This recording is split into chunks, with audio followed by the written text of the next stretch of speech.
మిత్రులందరికీ ముఖ్యంగా ప్రభుత్వంలో దాదాపు 40 సంవత్సరాలు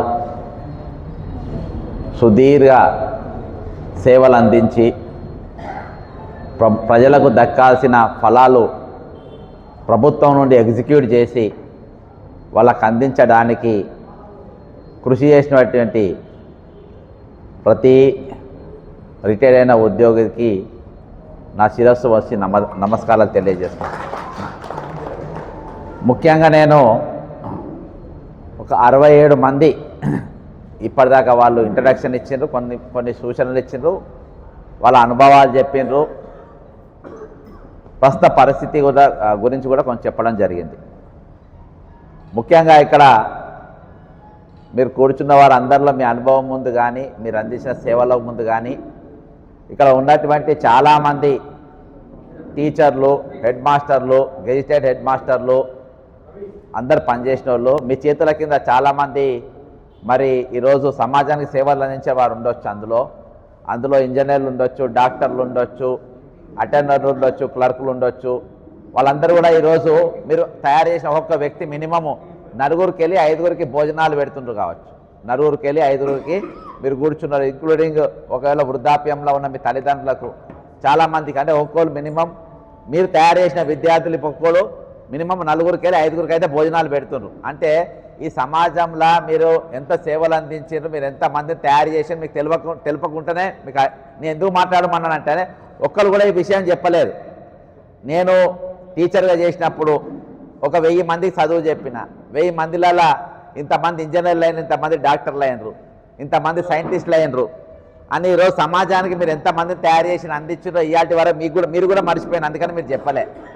ఈరోజు మీకు పెద్దగా కనబడుతున్న సమస్య ఒకటే, మేము అందించిన సేవలు మేము దాచుకున్న పైసలు మాకు రాలేదనేది కనబడుతుంది. కానీ దాని వెనుక మీరు ఏదైతే కష్టం చేసినో ఆ కష్టం మీరు గుర్తిస్తలేరు, కానీ ఆ కష్టం మేము గుర్తించాం కాబట్టి మీకు మద్దతుగా మేము నిలబడ్డాం. ఈరోజు ముఖ్యంగా అంటే ఇంత తయారు చేసిన, అంటే ఇంతమందిని మీకు తెలియకుండానే మీరు తయారు చేసిన, మీరు ఇంతమందికి మీరు సేవలు అందించిన మీ ముందు నేను అత్యల్పుడనని అనుకుంటున్నా. ఎందుకంటే అంత పెద్దగా మేమేం చేయలేదు, సమాజానికి అంతమందిని మేము తయారు చేయలేదు. కానీ అంతమందిని తయారు చేసిన మీకు సేవ చేసుకుంటే మేము కూడా అంతమందిలో మాకు కూడా కొంచెం మాకు వాటా వస్తాయి కదా అని అనుకుంటున్నాం. మేము అంతమించి ఏం లేదు. ముఖ్యంగా ఈ ఇష్యూ టేకప్ చేసే ముందు నేను గత ప్రభుత్వంలో కూడా, అంటే తెలంగాణ అసలు దేనికోసం ఏర్పడ్డది, తెలంగాణలో మరి దానికి ఏమొస్తే బాగుంటుంది, దీన్ని మొత్తం ఫోకస్ చేసిన వాళ్ళు ఎవరు అని మొట్టమొదటి ప్రత్యేక తెలంగాణ కోసం నాతోని 1997 సంవత్సరం, అంటే బీఆర్ఎస్ పుట్టక ముందే మరి ఆ రోజు మరి పాపిరెడ్డి సార్, ప్రొఫెసర్ పాపిరెడ్డి గారు, వెంకటనారాయణ గారు నాతో మీటింగ్ పెట్టిపించిన తర్వాత నాకు అప్పుడు అర్థమైన విషయం ఏంటంటే, వాళ్ళు చెప్పిన విషయాలలో నాకు అర్థమైన విషయం ఏంటంటే, ఇది ఫోకల్ నాన్ ఫోకల్ మధ్యలో నడుస్తున్న ఉద్యమం, ఇది ఆంధ్ర తెలంగాణ పంచాయతీ కాదని. ఫోకల్ నాన్ ఫోకల్ అంటే, ఫోకల్ అంటే కొంచెం గుర్తింపు ఉండే జాబు, నాన్ ఫోకల్ గుర్తింపు లేని జాబు. ఈ ఫోకల్ పోస్ట్ అన్ని ఆంధ్ర వాళ్ళు తీసుకుంటారు, నాన్ ఫోకల్లో తెలంగాణ వాళ్ళని కూర్చుకుంటారని మొట్టమొదటి పంచాయతీ. దాని తర్వాత వనరుల పంచాయతీ, ఇవన్నీ కూడా జరుగుతున్నాయి. ఇవన్నీ ఓకే, రైట్. 2014 తెలంగాణ ఏర్పడ్డది. తెలంగాణ రావడానికి ముఖ్యమైన పాత్ర ఎవరు పోషించారు? ఉద్యోగులు పోషించారు. ఎట్లా పోషించారు? పెన్ డౌన్, సకల జనుల సమ్మె, రాష్ట్రంలో అభివృద్ధి కార్యక్రమాలు కానీ ప్రజా కార్యక్రమాలు కానీ అన్నీ స్తంభించిపోయినాయి. పేపర్ వర్క్ లేదు, ఫైల్ మూవ్మెంట్ లేదు, ఎక్కడ కూడా ఏ వర్క్ లేదు, అన్నీ కూడా ఆగిపోయినాయి. అది ఉద్యోగుల ఘనత. తర్వాత విద్యార్థుల ఘనత. మిలియన్ మార్చ్ ప్రభుత్వం వణికిపోయింది, తెలంగాణ ఇయ్యాల్సి వచ్చింది, తెలంగాణ రానొచ్చింది. కానీ అంతకుముందు తెలంగాణ జేఏసీ అన్న, తెలంగాణ విద్యార్థి అన్న, ఉస్మానియా విద్యార్థి అన్న, కాకతీయ యూనివర్సిటీ విద్యార్థి అన్న ఒక విజిటింగ్ కార్డు పంపితే ప్రభుత్వంలో ఉన్న పెద్దలందరూ కూడా భయపడేటోళ్ళు. తెలంగాణ వచ్చిన తర్వాత ఇక మనోళ్ళు వచ్చింది, భయం పోయింది. ఇది వాస్తవం. మరి తెలంగాణ ఎట్లా ఏర్పడ్డది? తెలంగాణ ఏమైనా పేద రాష్ట్రంగా ఏర్పడ్డదా? 16,000 మిగులు బడ్జెట్తో తెలంగాణ ఏర్పడ్డది. మరి ఈరోజు 7 లక్షల అప్పు కోసం దేనికోసం పోయినాం? 7 లక్షల అప్పు దేనికోసం అయింది అని అంటే నేను దాని గురించి వివరించే ముందు దీని వెనుక దాని వెనుక ఒక పెద్ద కుట్ర. నేను మామూలుగా ఆడుతూ పాడుతూ నేను సబ్జెక్టులకు ఎంటర్ అయినా. రిటైర్మెంట్ ఎంప్లాయీస్ ఇట్లా ధర్నా చేస్తుండ్రు. ఎందుకు చేస్తున్నారంటే వాళ్ళ జీతాలు వస్తలేవు, వాళ్ళ బకాయిలు వస్తాయి. ఎన్ని రోజులకి వెళ్ళి వస్తారంటే సంవత్సరం రకేళ్ళు వస్తలేదు. ఇంతే కదా అబ్బా, ఇదేమున్నది బడ్జెట్ ఉందా అని అంటే ఉన్నది అంటే ఎవరికి ఇస్తే బాగుంటుంది అని ఒక మిత్రుని అడిగితే, మీరు గవర్నర్ గారికి ఇవ్వండి సార్, వాళ్ళు చాలా రోజులకి వెళ్ళి కొట్లాడుతుర్రు అంటే గవర్నర్ గారికి ఇచ్చిన. ఫస్ట్ పిటిషన్ ఇచ్చిన, నో రిప్లై. నాకు ఇంతకుముందు గవర్నర్ గారితో నాకు అపాయింట్మెంట్ కూడా దొరికేది, నేను మాట్లాడుతుంది. దానికంటే ముందు ఎందుకు మాట్లాడేదంటే నేను కార్పొరేషన్ చైర్మన్గా చేసిన రాజశేఖర రెడ్డి గారు సీఎంగా ఉన్నప్పుడు 2005కి వెళ్ళి 2007 వరకు నేను ఇప్పుడున్న ప్రభుత్వ పెద్దలందరితో పనిచేసిన వాడిని. అయితే ఒకటి అయిపోయింది, రెండోది అయిపోయింది, మూడోది అయింది. గవర్నర్ కాలికెళ్ళి ఉడుకోలేదు, పలుకులేదు. ఏంది ఇది అని చెప్పి నాకు కొంచెం ఇంటర్నల్గా పనిచేసే బ్యాచ్ ఉన్నది. నేను డాక్యుమెంట్ లేకుండా మాట్లాడలేను ఏదైనా. ఆ ఇంటర్నల్గా పనిచేసే వాళ్ళతో నేను ఏం చేసిన అంటే కొంచెం నాకు అసలు నేను ఎప్పుడైనా కాళేశ్వరం పట్టింది నేనే. కాళేశ్వరం, ధరణి ఇవన్నీ కేసులు వేసింది నేను. ఇవాళ ఉన్న ఆపోజిషన్ లీడర్లు కానీ బట్టి కానీ లొట్టి కానీ ఎవరు తీయలే. ధరణి ఎక్కడ పుట్టింది, దాని స్కామ్ ఎక్కడ, దానికి ఆఫీస్ ఉండదు, ఫోన్ నెంబర్ ఉండదు, ఏది ఉండదు. అది అట్లా 179 కేసులు వేసిన గత ప్రభుత్వం మీద. అయితే నాకు కాగ్ రిపోర్ట్ ఒక కాగ్ రిపోర్ట్ లగిన వీళ్ళ పైసలు ఉంటే వీళ్ళే వచ్చినట్టు, లేకుంటే మోసం జరిగినట్టు అని నేను కాగ్ రిపోర్ట్ కోసం నేను వెతకలాడిన. ఇది నేను ఫస్ట్ గవర్నర్ గారికి ఇచ్చింది ఇది, ఓకేనా? గవర్నర్ గారికి ఇచ్చిన తర్వాత నేను కాగ్ రిపోర్ట్ పట్టుకొచ్చిన. రైట్, ఇగో ఇది కాగ్ రిపోర్ట్, ఓకేనా? ఈ కాగ్ రిపోర్ట్లా 2023-24లో 16,842 కోట్ల రూపాయలు శాంక్షన్ అయి ఉన్నాయి. అంటే బట్వారా చేసినట్టు.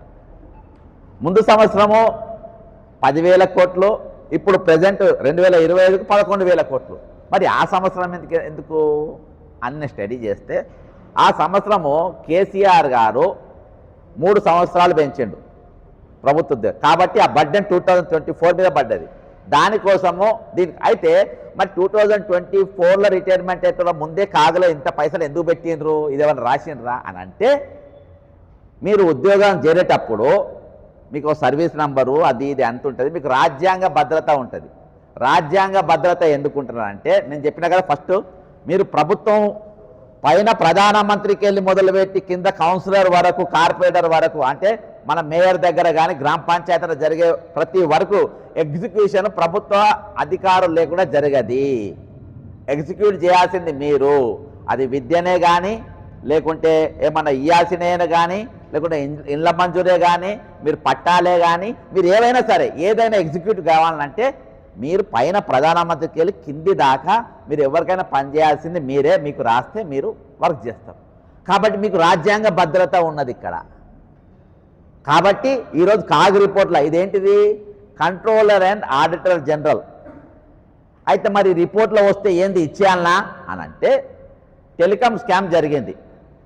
ఎప్పుడు చిదంబరం గారు మినిస్టర్గా ఉండే, ప్లస్ కేంద్రంలో రాజా టెలికమ్యూనికేషన్ మినిస్టర్ ఉండే. దీన్ని పట్టింది ఎవరు?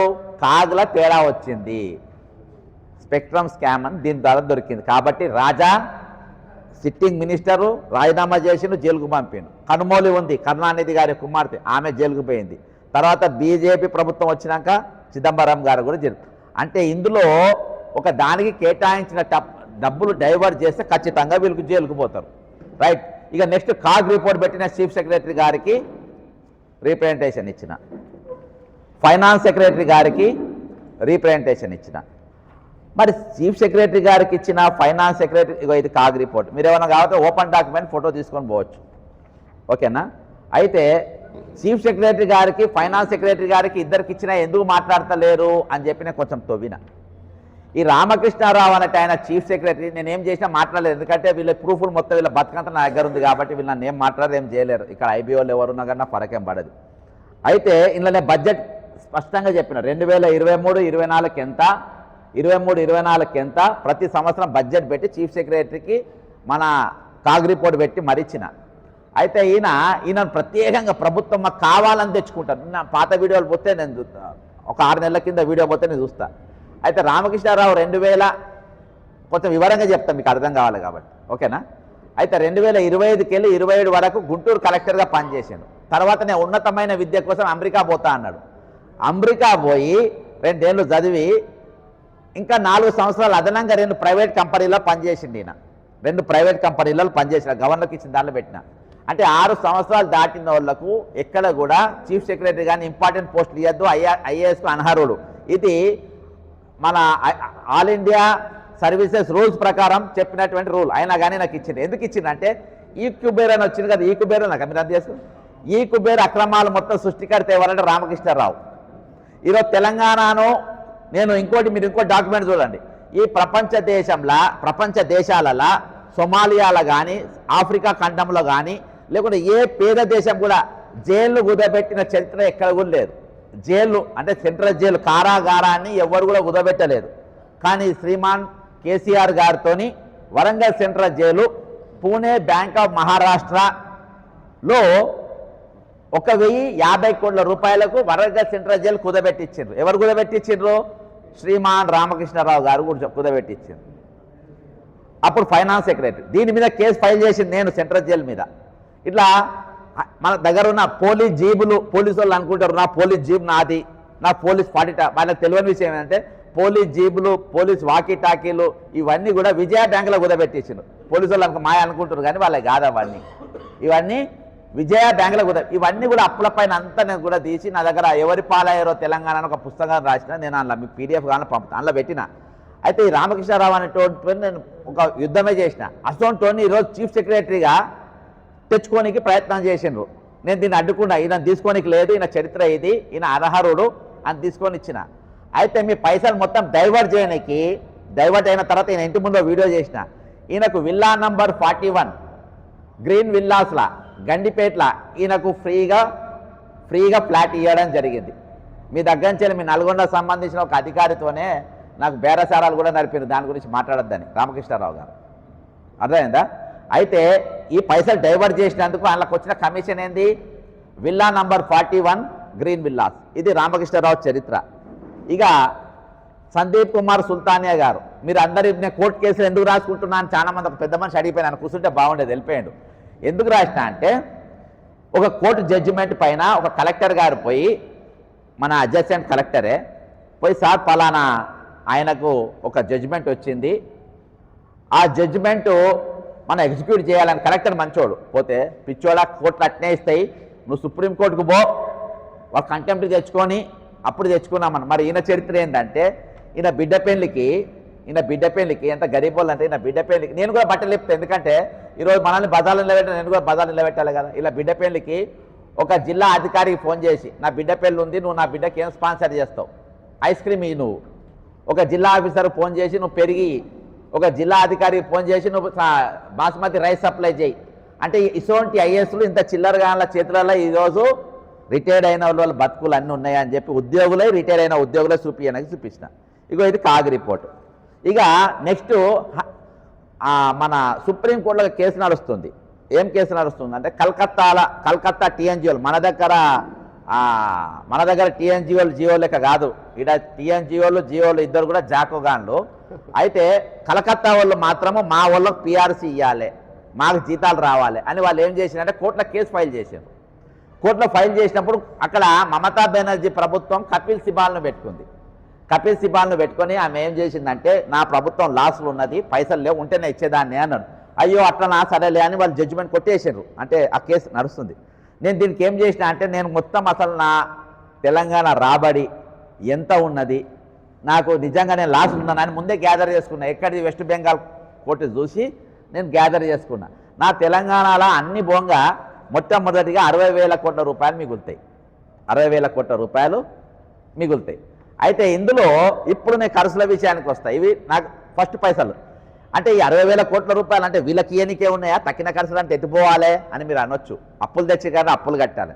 అయితే నేను ఫస్ట్ పాయింట్కి మళ్ళా మన జంపై ముందుకు పోతే ఈరోజు ప్రభుత్వంకి వెళ్ళి అంటే రాష్ట్రపతికి వెళ్ళి ప్రధానమంత్రికి వెళ్ళి కింద గ్రామ పంచాయతీ దాకా ప్రతి తీర్మానాన్ని అమలు చేసేది ప్రభుత్వ ఉద్యోగులు. కాబట్టి ఈ ప్రభుత్వ ఉద్యోగులకి లేకుంటే ఇవన్నీ ఎగ్జిక్యూటివ్ కాబట్టి మొట్టమొదటి జీతం ఫస్ట్ వీళ్ళకే ఇవ్వాలి. అవి జీతాలే కానీ, బెనిఫిట్సే కానీ, పిఆర్సీఏ కానీ, డిఏలే కానీ, జీపీఎఫ్లు కానీ, ఏవైనా కానీ ఫస్ట్ దీన్ని ఏమంటే కమిటెడ్ ఎక్స్పెండిచర్ అంటారు. రాజ్యాంగంలో మొట్టమొదటి లైన్ ఉంటుంది, అది కూడా నేను పెట్టించిన.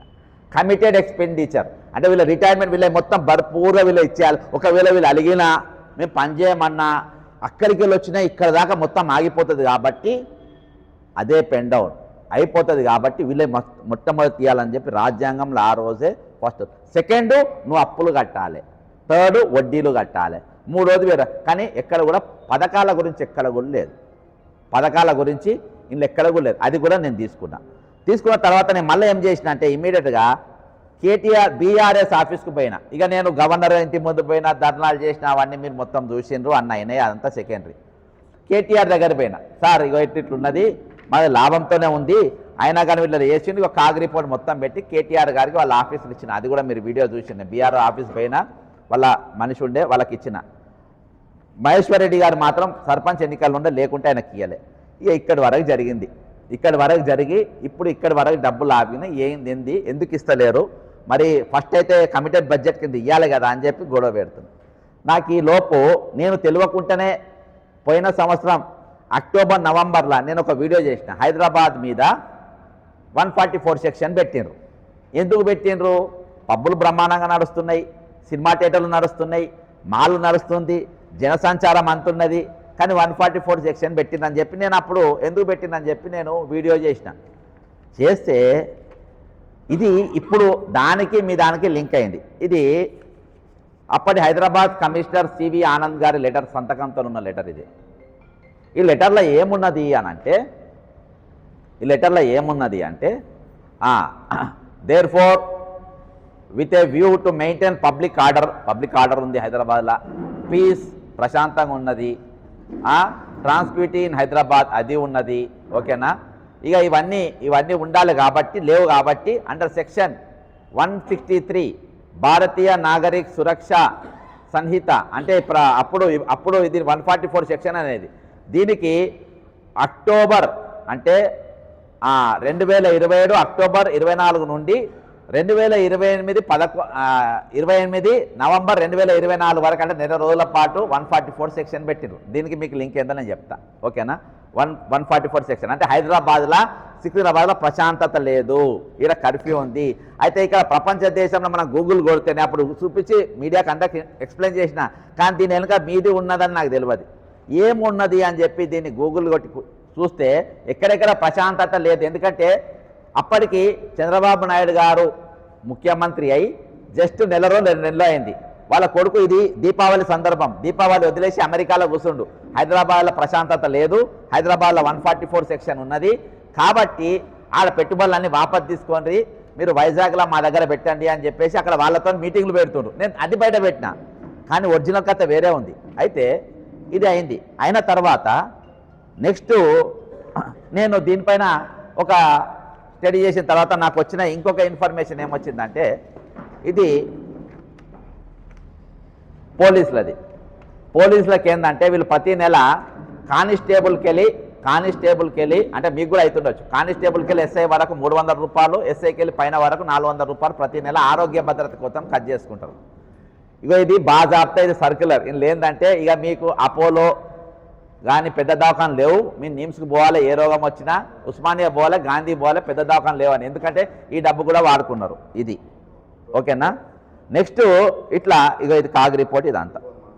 అయితే ఇవన్నీ జరుగుతున్న సందర్భంలో నేను అనుకోకుంటే అసలు ఎందుకు జరుగుతుంది, అమెరికాలో వీరు పోయినరు ఉన్నారు అంత అయిన తర్వాత ఈరోజు దీన్ని అంటే నేను ఫస్ట్ పాయింట్ చెప్పిన, వీళ్ళకు ఉద్యోగులందరికీ రాజ్యాంగ భద్రత ఉంటుంది. జీతంకి వెళ్ళి ఎగ్జిక్యూటివ్ పవర్ చేయబట్టి వీళ్ళకి జీతం ఇవ్వకుంటేనే ప్రపంచం మొత్తం తెలుస్తుంది, వీళ్ళ పిఆర్సీలు ఇవ్వకుంటే ప్రపంచం అంతా తెలుస్తుంది, వీళ్ళ రిటైర్మెంట్ బెనిఫిట్స్ ఉంటే ప్రపంచం అంతా తెలుస్తుంది, వేరేది ఏం చేసినా తెలియదు. కాబట్టి ఫస్ట్ పాయింట్ ఏంటంటే జీతాలు ఆపిండ్రు.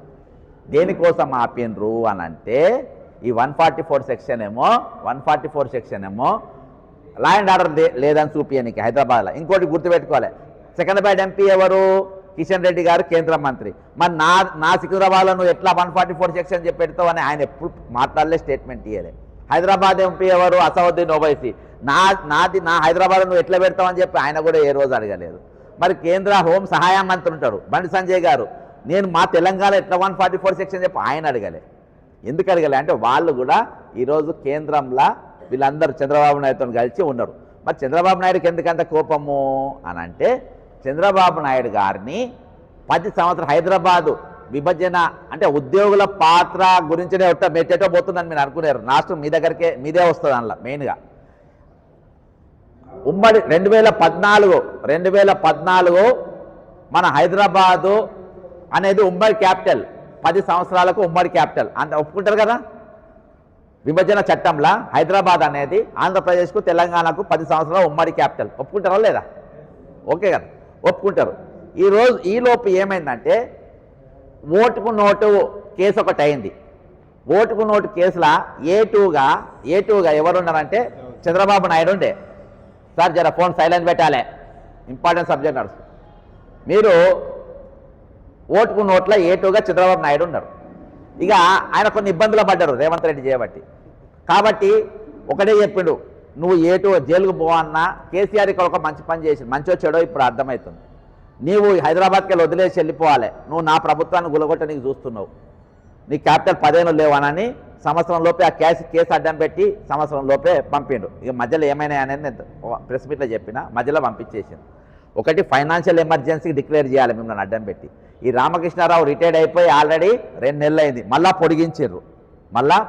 ఆయన క్యారెక్టర్ లేదు, హానెస్టీ లేదు, లాయల్టీ లేదు, రూల్ ప్రకారం పనిచేయరు. ఈరోజు ఉద్యోగులన్నా కానీ ఎవరైనా కానీ చిన్న చూపు స్వార్థపరులు, నాకు ఇసొంటోడు కావాలి. సందీప్ కుమార్ సుల్తానీ అనేటువంటి కూడా ఈరోజు మానవత్వం ఉండదు, దోపిడీ వ్యవస్థను చేతులు కలిపినోడు, వీళ్ళు ఉండాలి మాకు నెక్స్ట్. కాబట్టి ఇవన్నీ కూడా దగ్గరికి చేసి ఒక దగ్గరికి తీసుకొని వచ్చి దీన్ని హైదరాబాద్ను యూనియన్ టెరిటరీ తీసుకుపోవడానికి ఈరోజు మిమ్ములను ఎరగా వాడుతున్నాడు. ఎందుకనంటే ఫైనాన్షియల్ ఎమర్జెన్సీ అంటే నా పథకం ఆపితే ఫైనాన్షియల్ ఎమర్జెన్సీ రాదు, మేయా కృష్ణారెడ్డి బిల్లు ఆపితే ఫైనాన్షియల్ ఎమర్జెన్సీ రాదు, అర్థమైందా? ఎవరిదో పథకాలు అమ్మితే ఫైనాన్షియల్ ఎమర్జెన్సీ రాదు.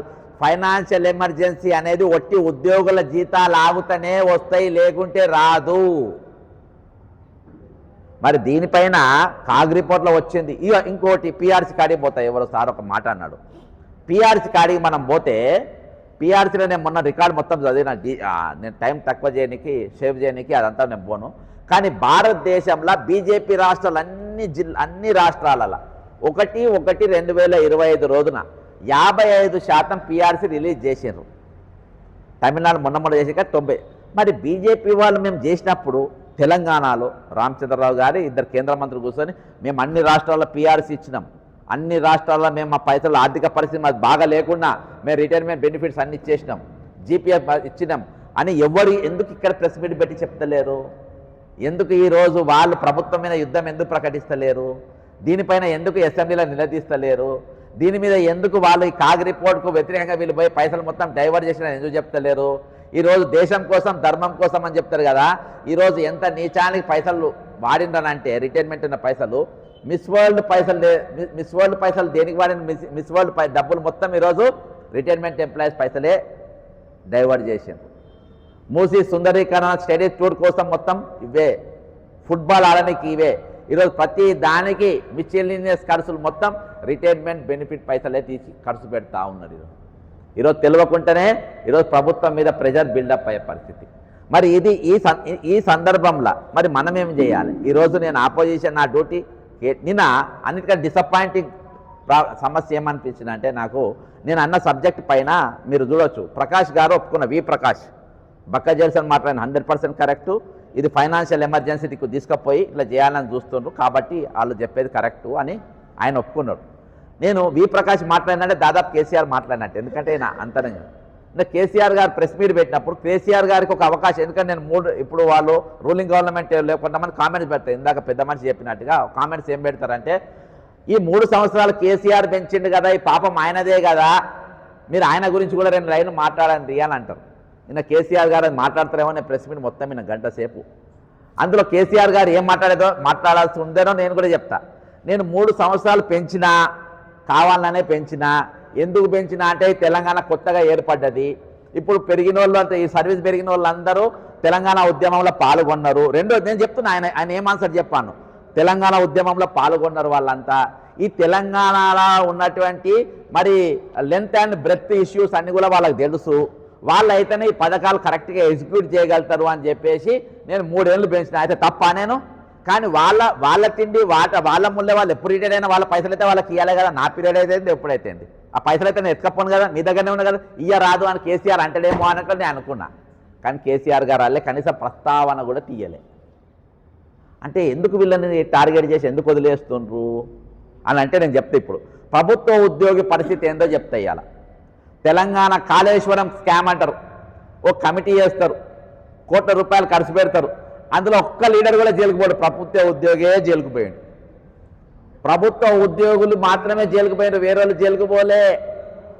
టార్గెట్ గొర్రెల స్కామ్ అన్నారు, ఇవాళ అందరూ ఇక జైలుకు పోతారు, మొత్తం పోయిన. అందులో కూడా ఎవ్వరు పోలే, ప్రభుత్వ ఉద్యోగులే జైలుకు పోయిన, వేరే వాళ్ళు ఎవ్వరు పోలే. ఈ విధంగా ఏది జరిగినా కానీ వీళ్ళనే టార్గెట్ చేసి వీళ్ళనే కొడతా ఉన్నారు ఈరోజు. కాబట్టి ఈరోజు నేనేం చేసిన అంటే, ప్రభుత్వానికి ఒక మూడు స్ట్రేట్ క్వశ్చన్లు 3 అడుగుతున్నా. ఒకటి, ఈ 14,000 మంది మనము మద్దతు పెంచుకోవాల్సిన అవసరం ఉంది. అంటే ఈ ఎగ్జిక్యూటివ్ పవర్స్ ఏవైతే ఇంప్లిమెంట్ చేస్తున్నారో, ఎగ్జిక్యూషన్ చేస్తున్నారో ఈరోజు ఎవరు? ప్రభుత్వ ఉద్యోగులు. ఈ ప్రభుత్వ ఉద్యోగులు రేపు మనతో ప్రయాణం చేయాలి. వాళ్ళ ఆల్రెడీ డిఆర్సీ పెండింగ్లో ఉన్నాయి. ఈరోజు పిఆర్సీ పెండింగ్లో ఉంది, రేపు ఇంకో పిఆర్సీ రాబోతుంది, ఇంకో డిఎల్ రాబోతున్నాయి. కాబట్టి ఈరోజు మీ అన్ని కూడా పెండింగ్లో ఉన్నాయి. రేపు మీరు మాత్రం చేయబడుతున్నారు. బాజాప్తా ఈ ప్రపంచ దేశంలో మొట్టమొదటిసారి ఒక హైకోర్టు జడ్జి నాకు పెన్షన్ వస్తలేదు అని చెప్పి కోర్టులో వేసిన ఏకైక వ్యక్తి తెలంగాణ హైకోర్టు జడ్జి గారు. ఆమె కేసు వేయడానికి ఈరోజు ఎవరు అనుకున్న స్ఫూర్తి? మీరే స్ఫూర్తి. అర్థమైందా? ఈరోజు నేను ఆమెకు ఇక్కడ వేదికకి వెళ్ళి చెప్తున్నా, జడ్జి గారికి కూడా తెలంగాణ న్యాయం జరగదు. ఎందుకు జరగదు? ఎందుకు ఆమెకు హైకోర్టులో ఈమె పైసలు ఈమెకి ఇవ్వాలన్నా కానీ ఇయ్యరు. ఎందుకు ఇయ్యరు అంటే, ఇస్తే ఆ జడ్జిమెంట్ పట్టుకొని మనం అందరం మళ్ళీ కోర్టుకు పోతాం. ఆమెకి ఇంప్లిమెంట్ చేసినా మాకు కూడా ఇంప్లిమెంట్ చేయమని పోతాం. కాబట్టి ఆమెకి ఇయ్యరు. ఆమె అందుకనే పోయింది. ఈరోజు నేను అసలు ఎన్ని కేసులు ఉన్నాయి, మనం ఏం చేయగలుగుతాం అనేది మొత్తం అంతా కూడా నేను స్టడీ చేస్తాను. ఇందులో మనం 3 లింకులు దొరుకుతాయి. ఒకటి, ప్రస్తుతం పనిచేసేటోళ్ళతోని మనం పెన్ డౌన్ చేపియాలి. ఈరోజు మనకు న్యాయం జరగాలంటే కలెక్టర్ కాల ధర్నాలు రాస్తారోకలు చేసే కదా, ఇక్కడ ఎగ్జిక్యూషన్ అనేది ఆగిపోవాలి. ఎగ్జిక్యూషన్ అనేది ఆగిపోవాలి, వర్క్ అనేది ఆగిపోవాలి. ఈరోజు హైదరాబాద్ను 2000 చదరపు కిలోమీటర్ల వెడల్పు చేసిండ్రు. ఇంకోటి ఫ్యూచర్ సిటీ దాకా తీసుకుపోతున్నారు. ఎందుకు? వచ్చే రోజులలో కొన్ని 50 సంవత్సరాలు 100 సంవత్సరాల వరకు ఇక హైదరాబాద్ యూనియన్ టెరిటరీ కాబోతుంది. ఇది మొత్తం వాళ్ళు కబ్జా. చంద్రబాబు నాయుడుకు హైదరాబాద్ అంటే కసి పగ. తెలంగాణ ముఖ్యంగా ఉద్యోగులు అంటే 10 సంవత్సరాలు ఉండాల్సిన నన్ను సంవత్సరం లోపే ఎలగొట్టిండ్రు వీళ్ళు. అర్థమైందా? నేను హైదరాబాద్ మొత్తం నిర్మించుకుని, నేను ఈరోజు నా పేరు, నా బినామీ పేర్లు, మా మురళీమోహన్కు వాళ్ళకు వీళ్ళకి ఇన్ని ఎకరాల భూములు ఉన్నాయి. ఈరోజు ఇవన్నీ కూడా నన్ను కాకుండా చేసిండ్రు వీళ్ళు. ఈరోజు నా శిష్యుడు ఇక్కడ ముఖ్యమంత్రిగా ఉన్నాడు. ఇంతకు మించిన తరుణం రాదిగా. కాబట్టి లోహా గరం హే మార్ హతోడా అని చెప్పి ఈరోజు దీన్ని ఎట్లనే చేసి గుంజుకోవాలని చెప్పేసి ప్రయత్నం చేసిండ్రు. ఈరోజు అందుకని మీ ఉద్యోగ సంఘాలకు ఇద్దరికి 2 బిస్కెట్లు వేసిండ్రు. ఒక సంఘానికేమో ఏసీబీ కేసులు మేము మస్తుగా పట్టుకుంటున్నాం, నువ్వు వాళ్ళతో పైరవి చేసుకో, పెద్ద పైసలు వస్తాయి, సగం నీకు సగం మాకు అన్నారు. ఇప్పుడు ఒక ఉద్యోగ సంఘం లీడరు ఆర్బీసీలు ఉన్నాడు. ఇంకొక ఉద్యోగ సంఘము ఆయన మీద కేసులైనాయి. ఆల్రెడీ కేసులైనాయి. ఖమ్మంలో రియల్ ఎస్టేట్లని అక్కడని ఇక్కడని కేసులైనాయి. ఆ ఛార్జ్ షీట్ ఫైల్ చేస్తే జైలుకు పోతాడు. అది ఆ జైలుకు ఒక మంత్రి భార్య ఇన్వాల్వ్ అయ్యి పెద్ద ఎత్తున పైసలు తీసుకొని ఛార్జ్ షీట్ రాకుండా ఆపింది. అది బ్లాక్మెయిల్ చేసుకుంటే వాళ్ళని చూపించింది. ఇక మొన్నటి దినాన ఈ క్రెడిట్ మొత్తము నాకు, సార్ నేను హానెస్ట్గా చెప్తున్నా, నాకు ఎక్కడ సమస్య ఉంటే ఈరోజు ఈ రాష్ట్రం అనేది, ఈ కుర్చీలు అనేది, మీరు కూడా కుర్చీ మనం లేచిపోయిన తర్వాత ఇంకొకళ్ళు కూర్చోవాలి. కాబట్టి ఇంకోటి కూర్చున్నప్పుడు నా కుర్చీ శుభ్రం చేసి ఇవ్వాలి. నేను ఈ కుర్చీని ఇష్టం వచ్చినట్టు వాడి ఇవ్వద్దు. నేను ఈ కుర్చీ ఇరగొట్టుకొని ఇవ్వద్దు. వచ్చేతోని కూడా శుభ్రంగా ఉండాలి, మంచిగా ఉండాలి అని ఇస్తా. మనం కూర్చున్న ఇక్కడ ఉన్న జాగా కూడా మనం వచ్చే తరానికి ఏ విధంగా ఇవ్వబోతున్నాం, దానికోసం నా కమిట్మెంట్. వేరే దేనికి లేదు, వేరే దేనికి కూడా కమిట్మెంట్. వచ్చే తరానికి ఈ తెలంగాణ ఎట్లా అప్పచెప్పబోతున్నాం, ఈ వ్యవస్థను ఏ విధంగా ఈ ఉద్యోగాన్ని ఏ విధంగా ఈరోజు ఉద్యోగులు అర్థం చేసుకోవాలి. ఈరోజు నేను కొట్లాడుతున్న మీకోసం కాదు. ఈరోజు ఆల్రెడీ 36 మంది చనిపోయారు. 33వ పర్సన్కి ఇప్పుడే నివాళులు అర్పించి వచ్చినాం అమృతయ్య గారికి. 33వ వ్యక్తి 33వ వ్యక్తి అమృతయ్య గారికి ఇప్పుడే నివాళులు అర్పించవచ్చు 36కి వచ్చినాయి. నంబర్ పెరుగుతుండొచ్చు. ఈరోజు ఈ రాష్ట్రాన్ని పాలిస్తున్నది అక్షరాల 89 క్రిమినల్ కేసులు ఉన్నటువంటి వ్యక్తి పాలిస్తూ ఉంది. నేను ఎందుకు ఆ మాట చెప్తున్నానంటే, ఈరోజు ఒక మనిషి చచ్చిపోతే, మన వల్ల ఒక మనిషి చచ్చిపోతే, నా వల్ల ఒక మనిషి చచ్చిపోతే, నా వల్ల ఒక మనిషికి దెబ్బ తాకితేనే నేను గిలగిల కొట్టుకుంటా. ఈరోజు నా వల్ల, నా పరిపాలన వల్ల, నా అజాగ్రత్త వల్ల 36 మంది ప్రాణాలు కోల్పోయినారు. చాలామంది ఈరోజు పక్షవాతంతో, కిడ్నీలు ఖరాబై, షుగర్లతోని, బీపీలతోని, ఈఎంఐలు కట్టలేక బ్యాంకులో ఇల్లు ఖాళీ చేపించి, కొంతమంది అప్పుల పాల ఇల్లు వదిలేసిపోయి ఈరోజు ఇన్ని రకాలుగా బాధపడుతున్నారు. వాళ్ళ సమస్య నేను తీర్చాలి అనే పెద్ద హృదయం ఉండాలి. కాబట్టి నేను ఏం చేసిన అంటే, మొన్న దినాన డీజీపీ గారికి ఒక ఆర్టీఐ చేసిన. అసలు ఈ ముఖ్యమంత్రి మీద ఎన్ని కేసులు ఉన్నాయి, ఏమేమి కేసులు ఉన్నాయి, ఇప్పటిదాకా ఏ చర్యలు తీసుకున్నారు. ఎందుకంటే హోంమంత్రి ఆయన దగ్గరనే పెట్టుకున్నాను ఇచ్చిన, ఇప్పుడు నన్ను ఇచ్చినప్పుడు నేను కూడా ఆయనకి ఇస్తా కదా. అలా 420 కేసు కూడా ఉంది. కాబట్టి ఈ ప్రాణాలంటే ఎంతమంది అయినా కానీ ఎందుకు విలువ లేకుండా పోయింది అని అంటే, ఈరోజు ఆయన స్వభావము, వాళ్ళ ఆలోచన ఈ విధంగా క్రిమినల్ తీరుగానే ఉన్నది. కాబట్టి వాళ్ళు ఇటువంటి ఆలోచన చేస్తుండ్రు అని చెప్పి మనం చెప్పడం జరిగింది. మరి ఇవన్నీ మేధావులో తెలియదంటే అందరికీ అన్నీ తెలుసు. అందరికీ బిస్కెట్లు వేసుకో, ఈ సంఘానికి ఆ బిస్కెట్ వేసిండు, ఇంకో సంఘానికి ఇంకో బిస్కెట్ వేసిండు, ఓ మేధావికి ఎమ్మెల్సీ వేసిండు, ఒక మేధావికి అంటే దోపిడీ చేసే అవకాశం దొరికేదాకా నీతులు మాట్లాడి ఈ మేధావులు. ఈరోజు వాళ్ళందరికీ దోపిడీ చేసిన అవకాశాలు దొరికినాయి. బిడ్డా పిల్లలు బ్రహ్మాండంగా ఉన్నారు. ఎవరు కూడా ఏది మాట్లాడతారు, ఏది మాకు అవసరం లేదంటారు. ఈరోజు మనం చేయాల్సిన తక్షణ కర్తవ్యం, 14,000 మంది రిటైర్ అయ్యారు. 1000 మంది పైసలు వచ్చినా డిఫరెంట్. కానీ మీ 14,000 మంది ఈరోజు ఎవరు ఆ డ్యూటీ ఎవరు చేస్తున్నారు? ఈ 14,000 మంది రీప్లేస్ చేసిన అదే జాబ్ క్యాలెండర్. నేను లైబ్రరీ కాడికి ఎందుకు పోతానంటే, నేను నిన్న వరంగల్ లైబ్రరీ కాడికి పోయినా. బాబు 14,000 మంది రిటైర్ అయ్యారు.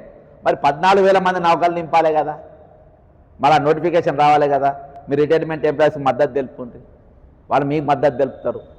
ఇట్లా నేను అన్ని జిల్లాల లైబ్రరీలకు అన్ని జిల్లాలకు పోయి వాళ్ళ మద్దతు కూడగడదామని ఒకటి. సెకండ్, పెన్ డౌన్ ఫస్ట్ వీక్కి వెళ్ళి మనము ఈ కలెక్టర్ దీనికంటే ఉద్యోగులను దండం పెట్టి దశకం పెట్టి పెన్ డౌన్ అనేది చేపించడమనుకో 101% మీ పైసలు నడుచుకుంటూ వస్తాయి. ఎందుకు చెప్పన్నా, ఈరోజు ఒక హైకోర్టు జడ్జి గారు కూడా అంతకంటే ఈరోజు ఎంత పెద్ద ఆఫీసర్ అయినా నువ్వు హైకోర్టు జడ్జి అంటే గొప్పనైతే కాదు కదా. ఆమె కూడా నా పెన్షన్ పోయింది కదా. కాబట్టి రేపు నాకు కొంతమంది టచ్లు ఉన్నారు. కాకపోతే దీన్ని ఎవరు నడుపుతారు? టీజీఓ ఎన్జిఓలు అందరూ కూడా ఈరోజు చెప్పినా కదా, వాళ్ళ బిస్కెట్లకు ఆశపడి ఉన్నారు.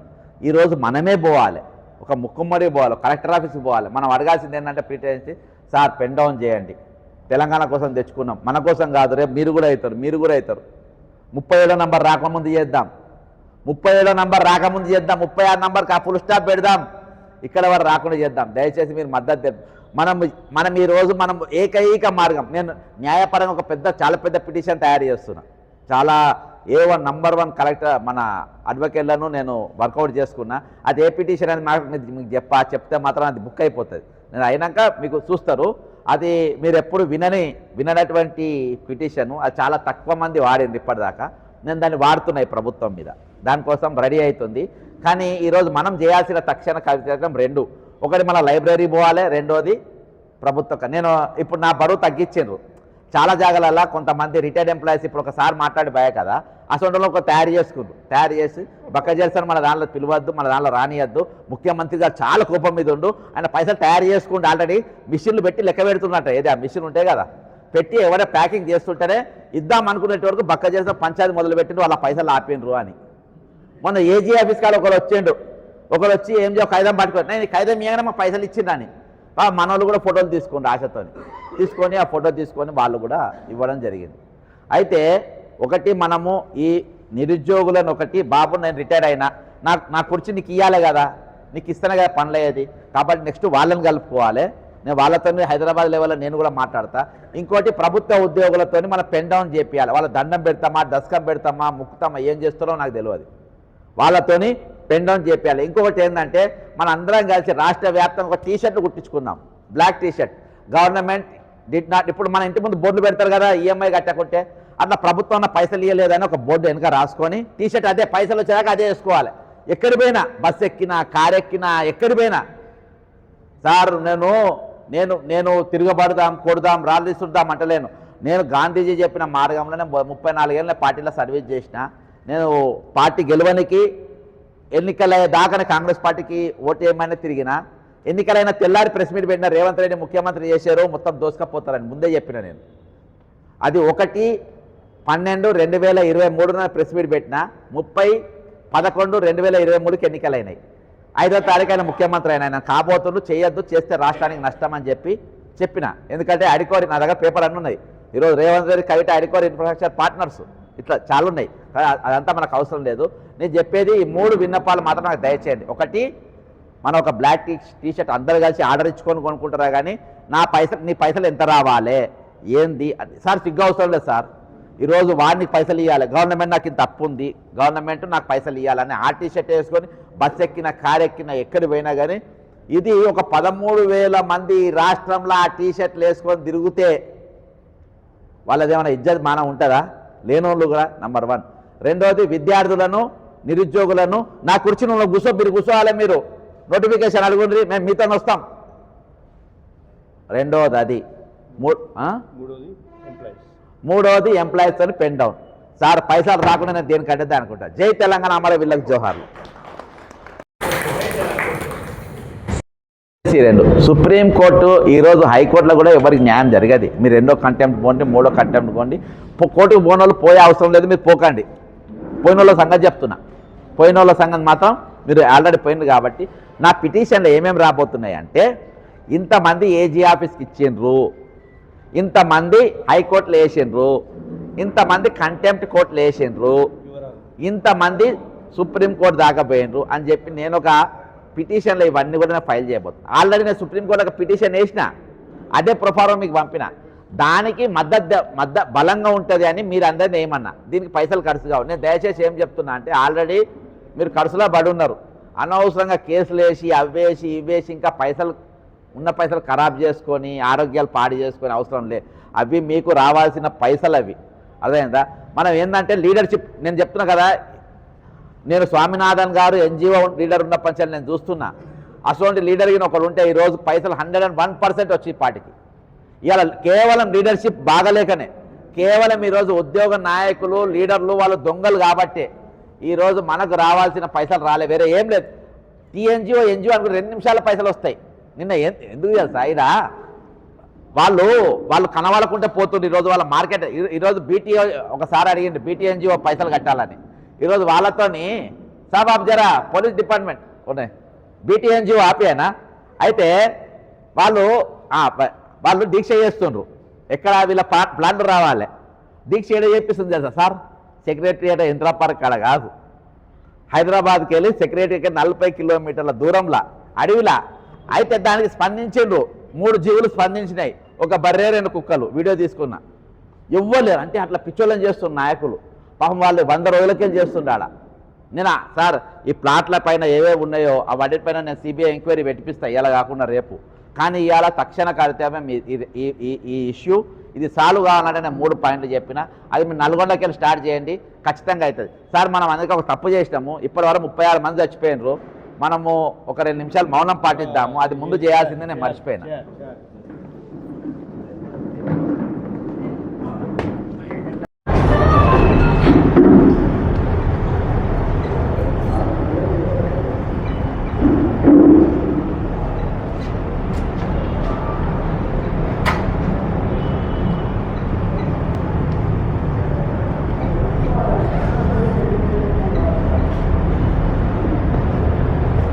జోహార్ తెలంగాణ రిటైర్డ్ అమరవీరులకు, జోహార్ తెలంగాణ రిటైర్డ్ అమరవీరులకు, జోహార్ తెలంగాణ రిటైర్డ్ అమరవీరులకు. సెలవుగా మీరు ఫైనల్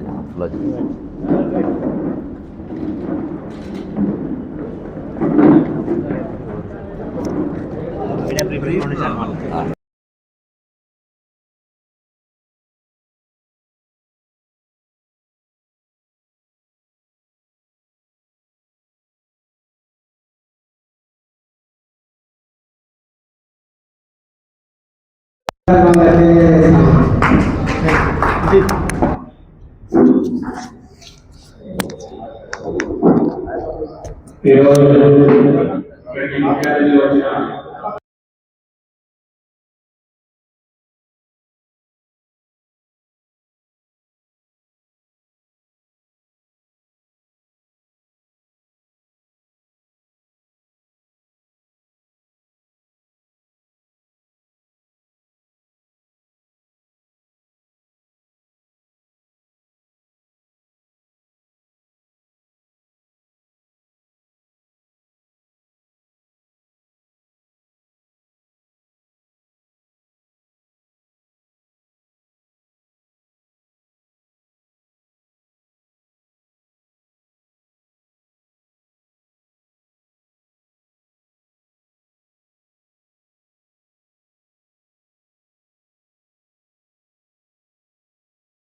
జోహార్ అమృతయ్య గారికి.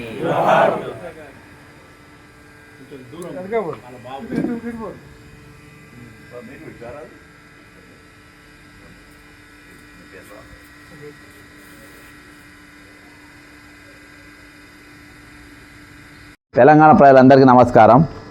ఈరోజు కొత్త అమృతయ్య గారు సారు మరి 33 మొన్న ఇప్పటిదాకా తెలంగాణ మన రిటైర్డ్ ఉద్యోగులు ఇప్పటిదాకా అసూలు బాసిన వారి సంఖ్య 33 నంబర్ సార్ది. మరి సార్ది అయితే ఏకంగా మరి హైకోర్టు జడ్జిమెంట్ కూడా ఇచ్చింది. ఇది రిట్ పిటిషన్ 2577. ఇది ఆర్డర్ ఇచ్చింది 12 వారాలలో అమృతయ్య గారికి ఇవ్వవలసిన అమౌంట్ మొత్తం ఆయనకి ఇవ్వాలని చెప్పి ఇచ్చిండ్రు. కానీ ఇవాళ తెలంగాణ ప్రభుత్వం మరి వాళ్ళు హైకోర్టును కూడా గౌరవించలేని పరిస్థితులలో ఈరోజు ఏ జడ్జిమెంట్ అయితే హైకోర్టు ఇచ్చిందో ఆ హైకోర్టు జడ్జి కూడా ఈరోజు జి శ్రీదేవి గారు కూడా నాకు రావాల్సిన పెన్షన్ పైసలు మాకు రాలేదని చెప్పి ఆమె కూడా కోర్టుకు పోయిన పరిస్థితి. ఈరోజు చాలా ప్రభుత్వానికి వ్యతిరేకంగా ఒకవేళ హైకోర్టులో తీర్పులు వస్తే మాత్రం వాళ్ళు సుప్రీంకోర్టుకు పోయి చేపిస్తారు. కానీ ఈరోజు ఇక్కడ హైకోర్టు జడ్జిమెంట్ తీసేయమంటే మీరు సుప్రీంకోర్టు అప్పీల్కి పోండి అని చెప్పేసి ఈరోజు ప్రభుత్వం సలహాలు ఇచ్చే పరిస్థితి వచ్చింది. కాబట్టి ఇది అమృతయ్య గారి పూర్తిగా ప్రభుత్వ హత్యనే. ఇది ఈరోజు నల్గొండలో వాళ్ళ ఇంటికాడ ఉన్నాం, వాళ్ళ బాబు ఉన్నారు, ఆయనతో సహచరులు ఉన్నారు, వీళ్ళంతా కూడా రిటైర్మెంట్ ఎంప్లాయీస్ అయిన వాళ్ళే. ఈరోజు ప్రభుత్వం పూర్తిగా ఇప్పటి 36 మంది జరిగినా కానీ ఇవాళ కూడా రాలే. ఇక హైకోర్టుకి అంటే రాజ్యాంగంలో హైకోర్టు కూడా మన విలువనీయకుంటే ఎవరికి ఇస్తున్నాం? కష్టంగా అనేకమైన విషయాలతో ఇంకా ముందుకు వస్తాం. అమృతయ్య గారి కుటుంబానికి ఖచ్చితంగా ప్రభుత్వం వాళ్ళకు న్యాయం చేయాలని అంటలేను, వాళ్ళకు రావాల్సిన పైసలు ఏదో హైకోర్టు జడ్జిమెంట్ను వెంటనే అమలు చేయాలని కోరుకుంటున్నాం. ఇంకా చాలామంది ఉన్నారు, అంశాలు కూడా ముందు మాట్లాడతాం. జై తెలంగాణ అమరవీరులకు జోహార్ జోహార్ జోహార్. నశించాలి నశించాలి నశించాలి. రిటైర్మెంట్ బకాయిలు వెంటనే చెల్లించాలి. రిటైర్మెంట్ బకాయిలు వెంటనే చెల్లించాలి. రిటైర్మెంట్ బకాయిలు వెంటనే చెల్లించాలి. నా పేరు S Ramarao, school of state Telugu ZPHS గుర్రపూడియాలో రిటైర్ కావడం జరిగింది. నేను జూన్ 24లో రిటైర్ కావడం జరిగింది. గణేష్ ద్వారా రిట్ పిటిషన్ వేయడం, తర్వాత కాంటెంప్ట్ వేయడం కూడా జరిగింది. 12వ తారీఖు నాడు అంటే జనవరి 12 నాడు మళ్ళీ సెకండ్ కాంటెంప్ట్ ఉంది. సుప్రీంకోర్టు కూడా సంబంధించినటువంటి ఏదైనా మళ్ళీ ఇన్ఫర్మేషన్ ఇవ్వబడి చేయడానికి సిద్ధంగా ఉన్నారు. నా పేరు వందనపు వెంకటేశ్వర్లు. నేను జూన్ 2024 కనగల మండలంలో హెచ్జిటిగా రిటైర్ అయినాను. ఇంతవరకు ఏ అమౌంట్ రాలేదు. నేను ఆల్రెడీ కోర్టుకు వేశాను, కాంటెంప్ట్ కూడా వేశాను. జనవరి 6th ఉంది మాది కాంటెంప్ట్.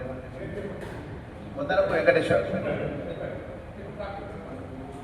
సార్, మా సమస్యలకు మాకంటే ఎక్కువగా మీరే ముందుండి పోరాడుతున్నటువంటి ఈ జడ్సన్ గారికి హృదయపూర్వక నమస్కారాలు తెలియజేసుకుంటూ, అలాగే మరి నా రిటైర్మెంట్ నేను ఏప్రిల్ 30, 2025 అయింది సార్.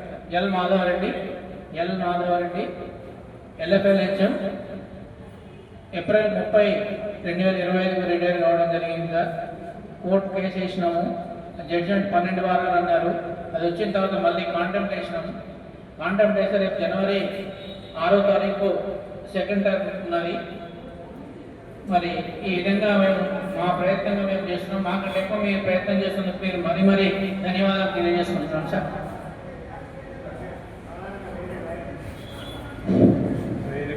పెద్దలందరికీ నమస్కారం. నా పేరు శ్రీ ప్రతాప్ రెడ్డి. LFL హెడ్ మాస్టర్గా కొట్లాయి ఆఫ్రికన్ నుంచి 2024లో రిటైర్ అయ్యాను. నేను కూడా కోర్టుకు వెళ్ళాను సార్. మాది కూడా కంటెంప్ట్ కూడా అయితే 6వ తారీఖు జనవరికి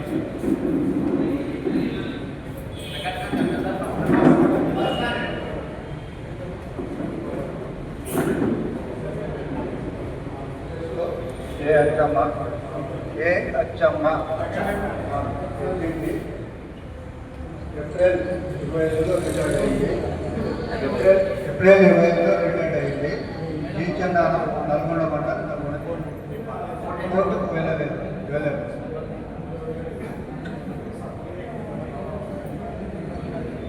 అందరికీ నమస్కారం. ఉద్యమ సారథి దర్శన్ గారికి ప్రత్యేక శుభాకాంక్షలు. నా పేరు CH Sadanandam. School assistant bioscience ZPHS Tipparthi నుంచి రిటైర్ అయినాను. జూలై 25 నేను కోర్టుకు వెళ్ళలేదు సార్. అందరికీ నమస్కారం సార్. నా పేరు ఇట్ల భిక్ష. నేను గెజిటెడ్ హెడ్ మాస్టర్గా రిటైర్ అయినా. జూలై 31, 2025లో రిటైర్ అయినా. నేను ఏ జాబ్స్కి ఏం తెలియదు కానీ కోర్టుకు అయితే రిటైర్ చేసినాము. తీర్పు కూడా వచ్చింది. 2025 తారీఖు నాడు తీర్పు వచ్చింది. 6 వారాలు లైఫ్ ఇచ్చారు. 4 వారాలు అయిపోయింది. 2 వారాల్లో కంటెంప్ట్ కూడా వేసింది.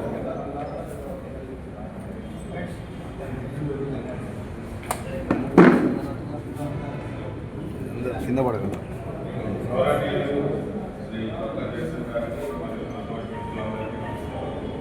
పేరు ఏ వెంకటేశ్వర.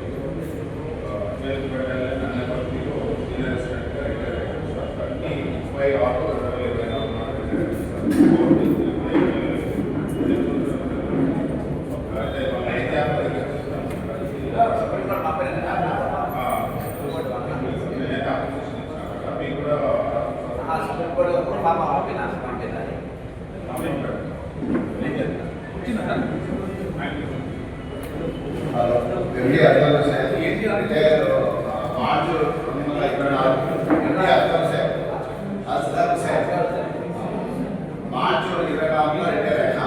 2 సంవత్సరాల నుంచి ఏమి రాదు.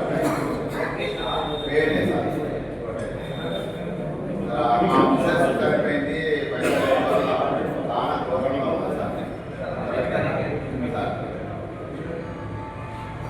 అందరికీ నమస్కారం. నా పేరు అబ్దుల్ హమీద్ ఖాన్.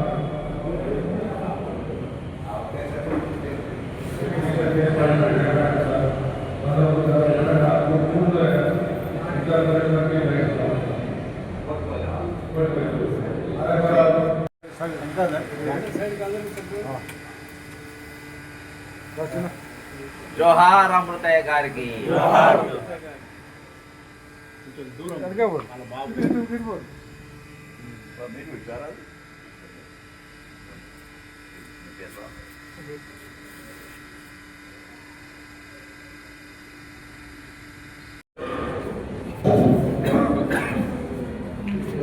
కార్యక్రమానికి చేసిన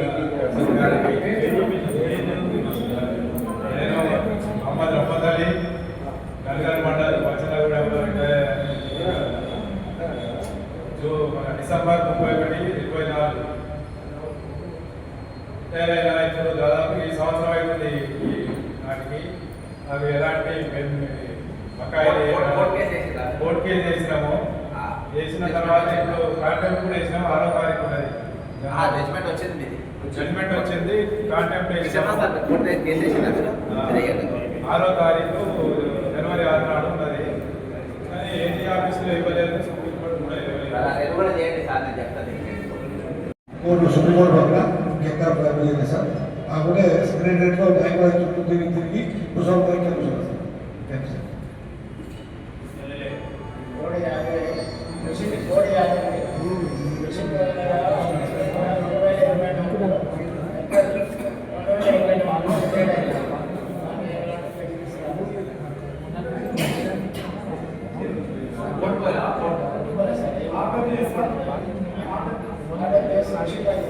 మరియు విజయం తెలియజేసుకుంటున్నా. వేదిక మీద ఉన్నటువంటి గౌరవ ఒక్క జస్టిస్ గారు వారికి అభినందనలు అంటున్నారు. కానీ నేను ప్రత్యేకంగా బాధాకరమైన తెలియజేస్తున్నాను. ఎందుకంటే 36 ఏళ్ళ సర్వీసులో ఆ యూనియన్ అని ఈ యూనియన్ అని మనం ఎన్నో యూనియన్లో సేవ చేస్తున్నాం. వాళ్ళు ఒక్క మాట మాట్లాడలేదు. పేరుకు మాత్రం అక్కడక్కడ పక్కడక్కడ మాట్లాడుతున్నారు తప్ప మన గురించి మాట్లాడలేదు. ఏమనంటే ఎన్జిఓ సంఘం ఉంది, అదైతే కేవలం పోయి ఎందుకాడని కూర్చోండి తప్ప మరి రిటైర్డ్ అయినట్టు వాళ్ళు పిల్లలు ఎట్లా బతకాలి, పెళ్ళిళ్ళకి వచ్చిన పిల్లలు ఎట్లా బతకాలి, వాళ్ళు దాచుకుంటే డబ్బు నువ్వు ఎవరికి రాను ఎందుకు నువ్వు డైవర్ట్ చేస్తున్నావు, వాళ్ళకి ఎందుకు ఇస్తున్నావు అడిగిన మనగాడు ఎవరు లేదు. ఒక్క మన ప్రియతమ నాయకుడనే అంటున్న నాయకుడే పక్క చర్చలు గారికి ప్రత్యేకమైనటువంటి ధన్యవాదాలు జయప్రదం తెలియజేసుకుంటూ మరి వారి యొక్క సందేశం మనం తప్పకుండా వినాల్సిన అవసరం ఉంది. కాబట్టి సార్ నేను ఏప్రిల్ 25 ఏప్రిల్లో రిటైర్డ్ అయినా సార్. కోర్టు పోలే సార్. నేను మీ ధైర్యంతో కోర్టు పోను సార్. నేను థ్యాంక్ యూ సార్. ఇలాంటి మా ముఖ్యంగా సమయం లేదు. అందర్స్ గారు వచ్చినందుకు నల్గొండ జిల్లా తరఫున మేము వెరీ థ్యాంక్స్ చెప్తున్నామన్నా. మీరు మా గురించి మా వయాసస్ ఎడారిలో వయాసస్ లాగా మీరు మాకు మా వయసు ఇప్పించడానికి రాష్ట్ర ప్రభుత్వం కానివ్వండి ఇంకా ఏదైనా కానీ మా వయసు ఇప్పించడానికి మీరు నడుపుతున్నందుకు థ్యాంక్స్ అన్నా. మరీ థ్యాంక్స్ అన్నా. నమస్తే. గారు మన సమస్య కొరకు వచ్చి మనం చెప్పకుండా కూడా స్వతహాగా వచ్చి వారు పోరాటం చేసినందుకు వారికి సర్వదాన్ని అంతేకాకుండా సమాజంలో ఎంతో మంది ఉంటారు. కానీ ఇట్లా కష్టాల్లో ఉన్నప్పుడు మన వచ్చిన వాళ్ళకి ఉపయోగించుకోవాలి కూడా. మరి అలాంటి వ్యక్తులు మన ఎప్పుడు మర్చిపోకూడదు. మరి ఇది ఓన్లీ మనం సర్వే మాత్రమే ఎంతలోకి తీసుకుని ఒక సర్వే మాత్రమే తప్ప దీని వల్ల కోల్పోయినట్టు విడిపోయినట్టు కాదు. కొంత 2 వర్గాలను చెప్పి మన మిత్రులు కన్నాకంటే కానీ దాన్ని అది అవసరం కాదు. అది ఒక మ్యాటర్ కూడా కాదు. మనం దాన్ని ఆదించద్దు. 24వ తారీఖు నాడు మాత్రం మ్యాక్సిమం అందరూ వచ్చి మన ఫలాన్ని చూపించాలి సార్. మనం కలెక్టరేట్ ముందర ఈరోజు ఒక పిలుపు మేరకే ఇంతమంది వచ్చినందుకు చాలా సంతోషం. రేపు 24వ తారీఖు నాడు ఖచ్చితంగా అందరూ